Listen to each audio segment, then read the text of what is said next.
Okay, so welcome back to Instant Pot Brewing. I'm back with Nick Klassen. Nick Klassen, and I'm John Westby, in case you forgot, because I don't know, these things tend to go a little bit. I usually forget my name after a few. So this time I made an Instant Pot amber, and it's something that I modified from the recipe that I got off of the internet, because you can find anything on the internet. So just as last time, I filled my Instant Pot up to the 3/4 level mark, and then I went for a target steep temperature for 165 degrees. Now my Instant Pot lagged a little bit, so I went ahead and set it to 170 degrees.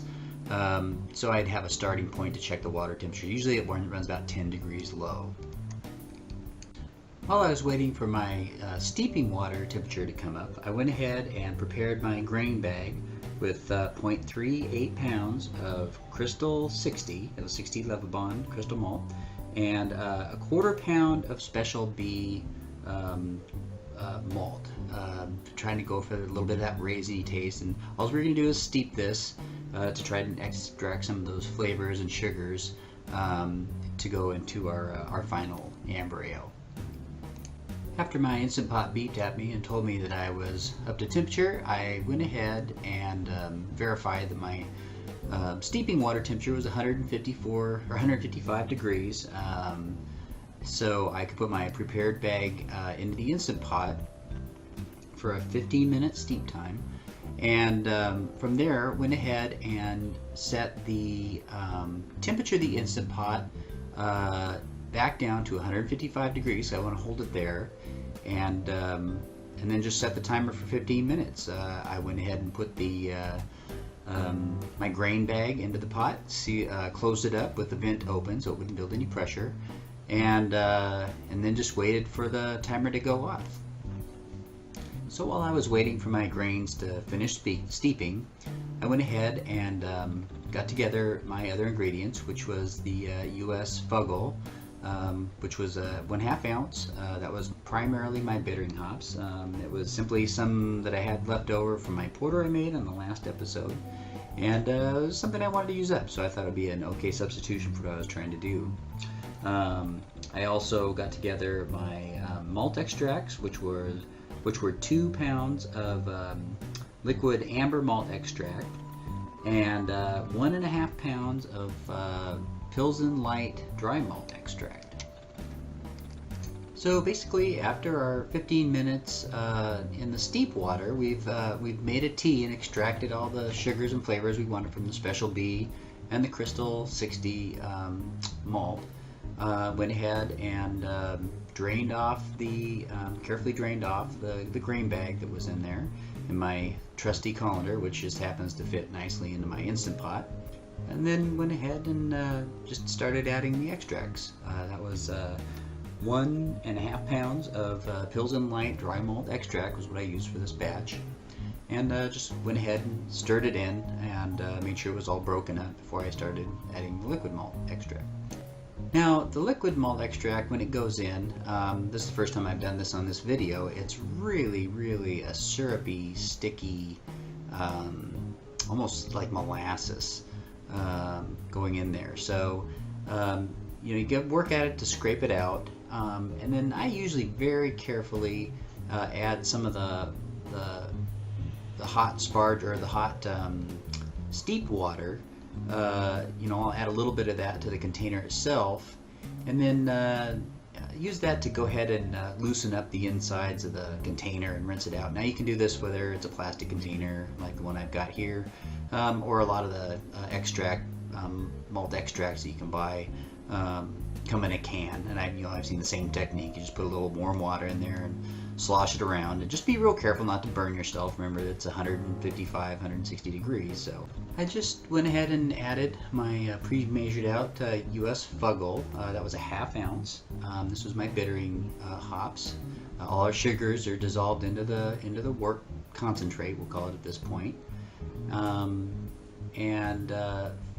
here, we'll just go ahead and set up the Instant Pot for a 20-minute boil. This is kind of the beauty of Instant Pot Brewing, is that you can accelerate your boil since we're doing a pressure cook. And after the boil's done, just very carefully, like we did in the other videos, just bleed off the pressure. Don't burn yourself and don't bleed it off so fast that it starts spitting, hot wort out of the vent. We just want to bleed it off enough, and this is kind of our only opportunity to get rid of some of the sulfurs and other flavors that you don't necessarily want in there that would be gone during a conventional boil cycle, like when you're doing a normal 5-gallon open kettle boil. So then, while I went ahead and had the pressure cook cycle start on the Instant Pot, I went ahead and measured out my 1 ounce. This time I used homegrown Cascade hops, and my goal here was just to have a hop stand to where I could basically let the wort sit at temperature with my last hops edition, or I shouldn't say my last, my hops edition for the brew day, and I let that I just let it stay as a hop stand for 15 minutes before I started actually running the wort in a cold water bath in the sink. I didn't get any video of it this time. I figured you've seen plenty of that in my other videos. So from there I just went ahead and chilled the wort, added it to my sanitized Mr. Beer fermenter, and topped it off to just above the 2-gallon mark on the Mr. Beer container. And pitched half a packet of Safel SO4 yeast. Let it ferment for about 2 weeks, I guess it was. One you had made similar to one you had made before, right? But not with the Instant Pot. Actually it's not. It was just a California amber. And I had some leftover stuff from the last porter that I had. I'm like, well, you know what? I'm going to see if I can work this into this amber, which is kind of where I got to this. So, and I'll tell you that. Let me read off the recipe here. I had 2 pounds of amber malt extract, liquid malt extract, 0.38 pounds of Crystal 60. 1.5 pounds of dry malt extract that was left over from the porter that I'd made, and that's the light dry malt extract, and then 1/4 pound of Special B. What is the 60L? The Crystal 60. What is the 60? That is the 60 Levibond. So that is the amount of. That's how roast it is, how dark the roast is. So like if you look at Carafe 3 or something like that, it's like 580 Levibond. I mean, it's black patent malt, and those are the ones you see in the stouts and the porters, and you throw in some coffee and, dirt. Yeah. Really get that person cake. If you're really going for something. Yeah. But, so the Special B is kind of known for giving it a really sweet raisin, plum or prune kind of a flavor to it. So, and this is the other thing where I deviated from my recipe is that I used about a 1/2 ounce of Fuggle, U.S. Fuggle, which I used on the other one, just for the bittering hops, which isn't very bitter, and amber shouldn't be real bitter. And then I really hopped the crap out of it on the back side. So at the flame out. That's right. You told me, yeah, I used a whole ounce for 2.5 gallons. It's a lot of hops. A whole ounce at flame out for 15 minutes. I did a hop stand while it was cooling, and then a week later I added another ounce to. Just to get some of that floral cascade. I wasn't going for real bitter. Just do you normally do that partway through? Not on ambers. I mean, that's more of a IPA kind of a thing to do. Adding that much hops at the backside because it really gives you the smell, and you kind of taste it just doesn't bitter it quite so much. And Cascades, you can actually bitter beer a lot with Cascade. So, and the reason I did that was because I knew that with that much of the Special B, it was going to come out pretty sweet. And I probably could have tuned it down a little bit anyway. I think they used honey malt in the original recipe. But anyway, so. Well, the yeast used, is that the stuff that you've had around, or is that? No, is that new? That is actually the other half of that SO4 packet that I use in the porter. Okay, sure. Same yeast. Okay. So that actually is a deviation from the recipe too. They call for SO5 or English ale yeast, something that'll ferment out farther. So this one finished off at like 48 points. I mean, it finished off. The original gravity was like 48 points. It should have been around 51.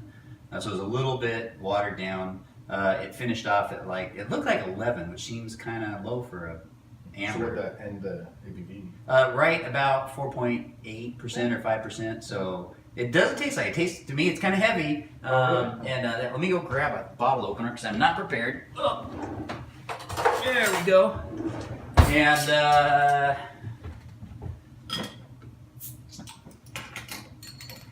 one for you and one for me. 2 for you. 2 for me. Well, you know what? I've already had quite a few. Not today, but it's dark. I had. Yeah, I wound up getting about 22 bottles out of this, so just under a case. And none of this fell on the floor. Yeah. Well, you spilled about half of it last time. Yeah, I did. Well, at least a gallon. And my poor wife cleaned it up for me just like at dark 30. I was like, I got to go to work. Can you take care of this? She's like, yeah. Yeah. And she did a fine job. The spot was in there now. It doesn't. She came to bed drunk. So, you're right. It's kind of dark. I used, I told you about my software that I got. His freeware. That was your recipe maker, right? It was a Brew Target. I found it online, open source, and it actually works really nice. But I was kind of guessing on the amber extract because it just comes out of a barrel. It wasn't Sometimes a brand you get what you name pay for. Maybe so. I don't know. You have to try it again and see. So, all right.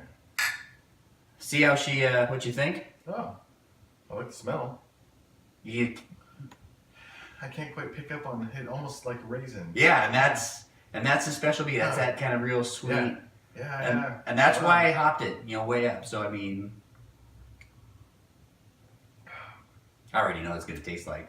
It does have a raisin. It does, huh? A lot, yeah. It almost tastes like sun-kissed raisin. Yeah, it does. It's good though. I mean, it's got a good. It's not as strong as I kind of almost thought from what you were saying before, but it's I like the taste. Yeah. I think if I was going to do this again, and I'm not sure if I will because it's all right. It's okay. I mean, I shouldn't say that. If you like ambers and you like kind of darker beers, I think it's a good beer. It's a solid amber ale. Yeah. It's really hoppy for an amber. I mean, you can you kind of get that a lot. It's I certainly like the porter you did last time with the vanilla, but the porter you did before that was, I think, my favorite. Yeah. That one didn't have as vanilla in it or as much. It didn't have. It did. It had vanilla in it. It had no raspberry. Oh, that's it. That was the difference. It was just a strictly vanilla porter. That's and you're a little kind of limited to what you can do in the Instant Pot for hops editions. Right. You can do before, after, and you really got to be careful to make sure you. I mean, I try to bleed off the steam off that thing as quick as I can, just because you're not normally you do an open boil and get rid of some of that sulfur and other stuff that you want out of the beer while it's boiling. Or out of the wort. And how long is it in there?